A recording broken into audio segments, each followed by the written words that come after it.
নমস্কার বন্ধুরা, আমি রিনা। আমার চ্যানেলের আরও একটা নতুন ভিডিওতে আপনাদের সবাইকে জানাই অনেক অনেক স্বাগতম। আশা করছি মায়ের কৃপায় আপনারা সকলে ভালো আছেন, আমিও ভালো আছি। শ্রী শ্রী মা শ্রী শ্রী ঠাকুর ও স্বামীজি মহারাজের চরণে প্রণাম জানিয়ে আমি আমার ভিডিওটি শুরু করছি। আজকে এই ভিডিওটির মাধ্যমে আপনারা জানতে পারবেন জগৎজননী মা শারদা যে কারোর একার মা নয়, এই কতগুলি ঘটনার মধ্য দিয়ে। মায়ের কাছে সকল ভক্তই ছিল সমান। সে হতে পারে হিন্দু, সে হতে পারে খ্রিস্টান, সে হতে পারে মুসলিম। মায়ের কাছে সকল ধর্মই সমান। মা কাউকে আলাদা করে দেখেননি। তারই কয়েকটি দৃষ্টান্ত, কয়েকটি সত্য ঘটনা আপনাদের সামনে আজকে উপস্থাপন করব। আশা করছি ভিডিওটি ভালো লাগবে। ভিডিওটি ভালো লাগলে লাইক করবেন এবং কমেন্টে অবশ্যই লিখবেন জয় শ্রী শ্রী মায়ের জয়। একবার একটি গরিব মুসলমান কয়েকটি কলা নিয়েই মায়ের কাছে এসেছে। খুব সংকোচ। মাকে বলল, মা, ঠাকুরের জন্য এগুলি এনেছি, নিবেন কি? মা খুব খুশি, হাত বাড়িয়ে বললেন, খুব নেব বাবা, দাও। ঠাকুরের জন্য এনেছো, নেব বই কি। কথাগুলি বলে মা নিজের হাতে লোকটির হাত থেকে কলাগুলি নিলেন। সেখানে মায়ের এক স্ত্রী ভক্ত দাঁড়িয়েছিলেন। মা যখন লোকটির হাত থেকে কলাগুলি নিচ্ছিলেন তখন সে বলল, ওরা চোর, মুসলমান, ওদের জিনিস ঠাকুরকে দেওয়া কেন? মা মেয়ে ভক্তটির কথার কোনো উত্তর দিলেন না। যত্ন করে কলাগুলি ঠাকুর ঘরে তুলে রাখলেন।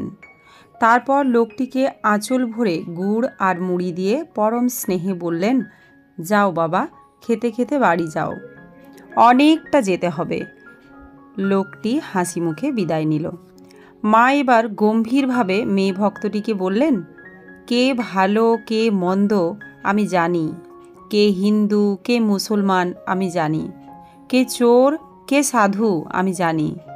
ভাঙতে সবাই পারে, গড়তে পারে কজন।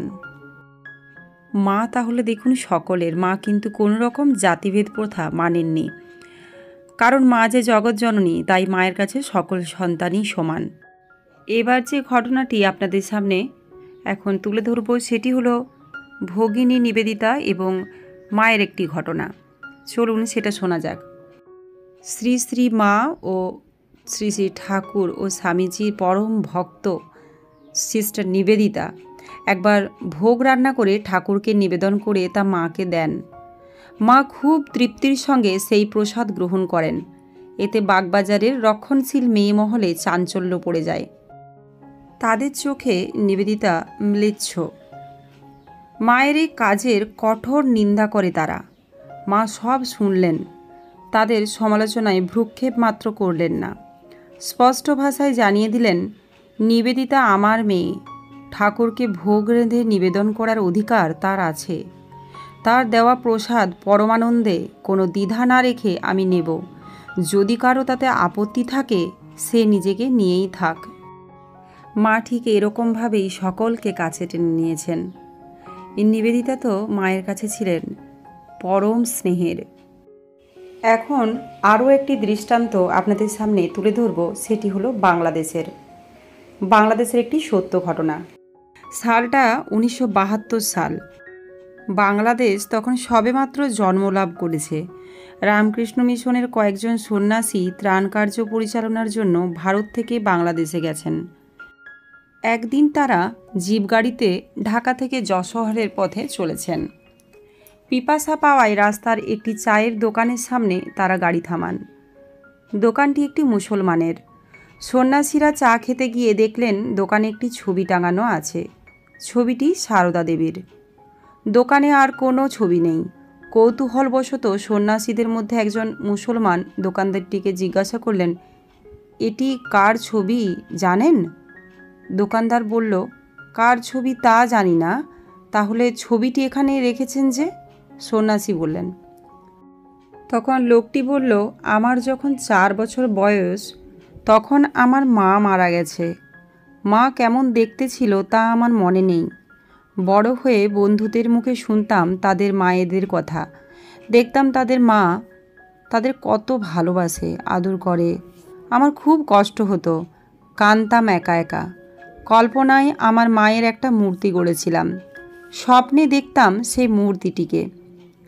স্বপ্নে সেই মূর্তি প্রায় এসে শিওরে বসে আমার চোখ মুছিয়ে দিত, আমার মাথায় হাত বুলিয়ে দিত, আমাকে কত আদর করত। মুখটা আমার চেনা হয়ে গিয়েছিল। তারপর বহু বছর কেটে গেছে। একদিন হঠাৎ একটা ক্যালেন্ডার হাতে এলো। তাতে ছিল এই ছবিটা। কার ছবি আমি জানি না, জানার ইচ্ছেও হয়নি, কারণ ছবিটি দেখেই আমার মনে হয়েছে এই তো আমার সেই স্বপ্নে দেখা কল্পনায় গড়া মা। সেই মুখ, সেই চোখ, সেই চেহারা, যে মাকে আমি পেয়েও পাইনি, দেখেও যাকে দেখার কোনো স্মৃতি আমার নেই, সেই মাকেই পেলাম ওই ছবিটির মধ্যে।